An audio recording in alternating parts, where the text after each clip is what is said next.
Hey guys, welcome and welcome back. So आज की video में सिर्फ और सिर्फ ऑडिट चलेगा। ऑडिट के रिवीजन नोट्स कैसे बनाएं, कितने रिवीजन रिक्वायर्ड हैं, एमटीपीज आरटीपीज कितने सॉल्व करें, पीवाईक्यूज इंपॉर्टेंट है या नहीं है, और साथ ही साथ में सबसे इंपॉर्टेंट चीज ऑडिट के एमसीक्यूज की प्रैक्टिस कहाँ से करें। So let's get started. My name is Diksha and I am a CA final student. And in this video, I am going to talk about each and every small queries regarding the audit that I have been received till yet on my LinkedIn, on my Telegram, on YouTube comment section. So let's get started. सबसे पहले चीज जो बताऊंगी ना वो ये कि audit का रिवीजन सीरीज जो रिवीजन क्वेश्चंस है वो कैसे बनाए, क्योंकि आपको पता रहता है syllabus is vast and it is not possible for us to revise each and everything just one day before exams. We all know that कि इसे 1.5 डेज में पूरा रिवीजन कवर करना, पूरा सिलेबस कवर करना ऑडिट का इतना पॉसिबल नहीं होता है. ऐसे अलग है, गवर्नमेंट ऑडिट है, भगवान पता नहीं क्या क्या. तो इसके लिए मैं आपको एक चीज सजेस्ट करना चाहूँ कि अभी आपके पास थोड़ा सा टाइम है, हो सकता है अपना मैराथन देख रहे हो या अपना ऑडिट का रिवाइज कर रहे हो, तो ऑडिट के रिवीजन के टाइम पर ही आई सजेस्ट यू कि आप प्लीज एक रिवीजन नोट्स बना के चलो, वो एक समरी नोट्स टाइप जो आपको आपके एग्जाम के एक दिन पहले हेल्प करे. अब बात आती है वो बनाने कैसे हैं. तो जिस तरीके से मैंने बनाए थे मैं उस तरीके से आपको बताती हूँ, और डेफिनेटली एज सैम्पल के टाइप पे मैं उसको अपने टेलीग्राम पे डाल दूंगी, आप लोग देख लेना. तो सबसे पहली चीज जो ये है कि आप अपने पूरे चैप्टर को रिवाइज करिए. मैं तो यही सजेस्ट करूंगी कि आप अपना जब ऑडिट का रिवाइज कर रहे हो ना, उस रिवीजन के टाइम पर ही इस रिवीजन नोट्स को बनाइए. इसके दो फायदे होंगे. पहला तो ये कि आपका रिवीजन हो जाएगा, साथ ही साथ हैंड रिटन प्रैक्टिस होगी, और दूसरी चीज ये कि आपको कॉन्सेप्ट और क्लियरली याद होंगे. तो सबसे पहले thing what we have to do, आपको क्या करना है, आपने चैप्टर 1 पूरा रिवाइज किया अच्छे से, उसके बाद आपको उसी चैप्टर का 1 और 2, बस इससे ज्यादा नहीं जाना है. अगर बहुत लेंथी चैप्टर है तो उसको और एक्सटेंड करिए, बट ट्राई करिए कि 1 to 4 इन 4 पेजेस में ही अपने पूरे चैप्टर को समराइज करिए. अरे 4 पेजेस में 25 पेजेस का चैप्टर कैसे समराइज होगा, एक पेज में हो जाता है, हो जाएगा. आपको बस चार्ट के फॉर्म में मेन पॉइंट्स लिखने हैं, जिससे कि आपको एग्जाम के टाइम पे जब आप रिवाइज करने बैठो तो आपको कीवर्ड्स याद हो, और दूसरी चीज आपको जो मेन हेडिंग्स हैं वो याद हो. दैट्स इनफ होता है. इतना ऐसा लगता है आपको कि जब इतना पढ़ेंगे तो एग्जाम हॉल में रिवाइज कैसे कर पाएंगे, कैसे करेंगे, बट ट्रस्ट मी, जब आपको की पॉइंट्स और मेन हेडिंग्स पता होती हैं तो आंसर ऑटोमेटिक फ्रेम हो जाता है. और हमारे आईसीआई के जो सजेस्टेड आंसर होते हैं, अगर आप उसमें भी देखें तो वो लोग थोड़े बहुत आंसर्स को चेंज करते हैं, बट कीवर्ड्स नहीं छोड़ते. तो बस आप कीवर्ड्स पे और मेन हेडिंग्स पे ध्यान रखो, बाकी पूरा आंसर आप फ्रेम कर सकते हो, और इसके मार्क्स भी मिलते हैं.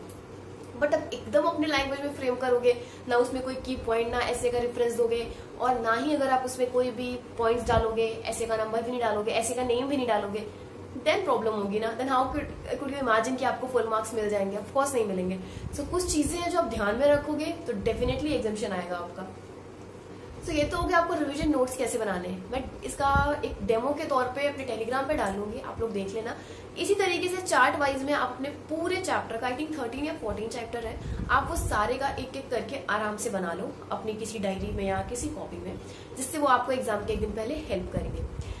Now next move on. Audit का मैराथन कहाँ से रिवाइज करें, स्पेशली फॉर दोस्त जो कि सेल्फ स्टडी कर रहे हैं. सो आई नो जिन्होंने क्लासेस ले रखा है उनके पास तो अवेलेबल होगा ही सब कुछ, बट स्टिल क्लासेस लेने के बाद भी कुछ लोग ऐसे हैं जो स्टक कर रहे हैं. अगर तो आप लोग मैंने आई थिंक इसका बताया नहीं है, बट हाँ ऑडिट के लिए आप हर्षद जादू सर का मैराथन पड़ा हुआ है, नीरज सर तो बेस्ट है, उनका देख सकते हो. और ऑडिट के लिए देखो मेरे रेफरेंस में तो मैंने हर्षद सर का देखा था, हर्षद जादू सर को ऑडिट का, तो मुझे बेस्ट लगा था, तो आप उनका देख सकते हो. और अगर आप लोग के सजेशन में कोई हो अच्छे तो कमेंट्स में डाल देना, जिससे बाकी लोगों को हेल्प हो जाए, क्योंकि मैंने 10 जगह से नहीं लेकर के बस एक ही को चूज किया था, फिर उसी के साथ एंड तक रही थी. मैंने उन्हीं के सीरीज थे थोड़े बहुत जो उन्होंने बताए थे, और फिर उन्हीं के रिविजन्स टाइप देखे थे.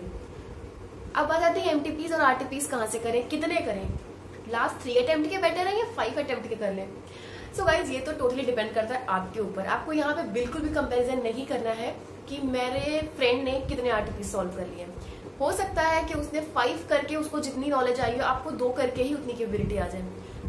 तो प्लीज कंपैरिजन बिल्कुल ही मत करना. इस टाइम पे तो अपने फ्रेंड से कभी भी मत पूछना भाई तुम्हारा सिलेबस कितना हुआ है, भाई तुमने कितने आरटीपीज और एमटीपीज सॉल्व किए. प्लीज मत पूछना. Trust me, your confidence goes directly into your knees, और कुछ नहीं होने वाला इससे. तो आपको जितना करना आप अपना फोकस करो, अब ये कैसे पता लगाएं कि अगर एक आरटीपी करने से कॉन्फिडेंस कैसे पता चलेगा आया कि नहीं आया। देखो तो दो बातें आपको देखनी पड़ेंगी आरटीपीज या एमटीपीज सॉल्व करते टाइम। अगर आपने लेट्स सपोज ऑडिट का एक आरटीपी उठाया, ठीक है, आपने सबसे पहले तो आपको रीडिंग करनी है, आपने पेपर रीड किया जो भी आपकी आरटीपी गिवन है। अगर रीडिंग के टाइम पे आपको उससे 80% आपको जो है ऐसा लग रहा है कि हाँ सब कुछ देखा है, आपको लग रहा है कि यस ये भी मैंने पढ़ा है, ये भी पढ़ा है, सब कुछ ऐसा पेपर ना अपना अपना सा लग रहा है, तो ट्रस्ट में आपकी तैयारी एकदम बढ़िया से जा रही है। अगर आपको पेपर अपना लग रहा है तो 80% आप एबल हो, आप नहीं राइट कर पा रहे हो उसको प्रॉपर एसेस के साथ, that is completely different matter, but at least you know the concept. अगर आपको कॉन्सेप्ट भी याद आ रहा है कि हाँ ये 260 की बात कर रहा है, ये इसकी बात कर रहा है, यहाँ पे ये होगा, यहाँ पे क्वालिटीज होगी, तो आप ट्रस्ट मी 80% अगर आपको आ रहा है तो ठीक है, आपकी प्रिपरेशन सही है। दूसरी चीज आती है राइटिंग में।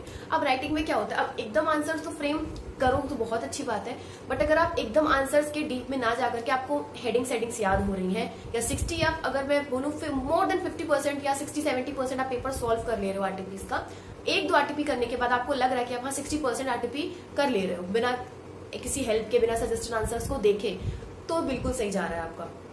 सजेस्टेड आंसर को आपको अगर हर क्वेश्चन के बाद देखना पड़ रहा है तो थोड़ा सा डाउट है, हाँ आप कर लो उसके बाद मैच करना वो डिफरेंट है, बट अगर करते करते टाइम आपको एकदम क्लिक ही नहीं हो रहा, कोई भी क्वेश्चन ही नहीं याद आ रहा कि ये कौन से बात कर रहा है, तो फिर प्रॉब्लम वाली बात है। तो समझ जाओ कि आपको और आरटीपीज करने की जरूरत है, आपको और प्रैक्टिस करने की जरूरत है। ऐसा नहीं है जिनके साथ ऐसा हो रहा है वो ये मत सोचो अभी टाइम कम बचा है, ऐसा नहीं है, हो सकता है थोड़ा थोड़ा कॉन्सेप्ट में लैकिंग हो रहा हो, इस वजह से ये प्रॉब्लम आ रही हो, तो अभी भी टाइम है, आप रिवाइज करो और अच्छे से रिवाइज करो, आरटीपीज एमटीपीज सॉल्व करो, सब कुछ याद आएगा। बट जिनको ये सब हो रहा है उनको अच्छे से याद आ रहा है, उनका कॉन्सेप्ट क्लियर है, 80 या 70-80% वो पेपर सॉल्व कर ले रहे हैं आरटीपीज एमटीपीज, तो ट्रस्ट मी बहुत अच्छा चल रहा है।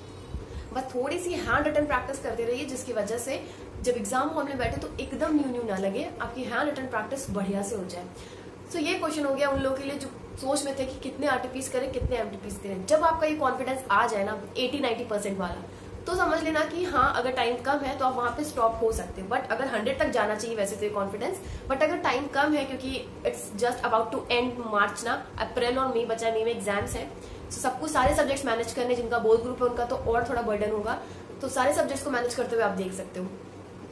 लास्ट क्वेश्चन है कि ऑडिट के एमसीक्यूज कहाँ से प्रैक्टिस करें। क्या एमसीक्यू इंपॉर्टेंट होता है? एमसीक्यू पर ध्यान देना इतना इंपॉर्टेंट होता है? थ्योरी पढ़ लेते हैं उसी में से तो आ जाएगा। सो ट्रस्ट मी, हेल्प तो करती है, आप थ्योरी को पढ़ोगे तो डेफिनेटली आपको हेल्प होगा, बट एक चीज ध्यान देने वाली बात यह है कि एमसीक्यूज में वो आपको क्या लगता है वो 30 नंबर बस ऐसे ही दे देंगे, आपको ऐसे नहीं देंगे, आपको पढ़ना पड़ेगा। तो आप लोग कहीं ना कहीं से, सबसे अच्छी तो आईसीआई की बुकलेट है, उसको भी अगर आप पूरा एक बार कर लोगे, टाइम कम होने की वजह से अगर आप उसको पूरा रिवाइज कर लेते हो और आपने अगर अपने सारे कॉन्सेप्ट अच्छे से पढ़ रखे हैं तो फिर आपके आराम से मार्क्स आ सकते हैं। लेकिन अगर कॉन्सेप्ट की क्लैरिटी नहीं है तो डेफिनेटली प्रॉब्लम हो सकती है। कॉन्सेप्ट की क्लैरिटी अगर होगी तो चाहे वो फिर आपका एमसीक्यू में आए या किसी में भी आए, आपको इजीली हेल्प हो जाएगी। बट किसी बुकलेट को सॉल्व करने के लिए रेफर क्यों किया जाता है? क्योंकि आपको आइडिया मिल जाता है कि वो एमसीक्यू कहाँ से उठा सकते हैं। हमें कभी कभी कॉन्सेप्ट पता होता है, बट वो एक वर्ड का सब्स्टिट्यूशन कर देंगे या एक वर्ड के ऑल्ट्रेशन कर देंगे और हम कंफ्यूज हो जाते हैं कि यहाँ पे क्या होगा, यहाँ पे क्या होगा। So that's why I am telling you कि थोड़ा सा इन सब छोटी छोटी चीजों पे फोकस करिए, and all the best for your exams. I hope कि ये वीडियो थोड़ी बहुत हेल्प की हो आपको, और जो कुछ भी थोड़े बहुत डाउट हो, you all are welcome to comment section. Till then, take care and bye bye.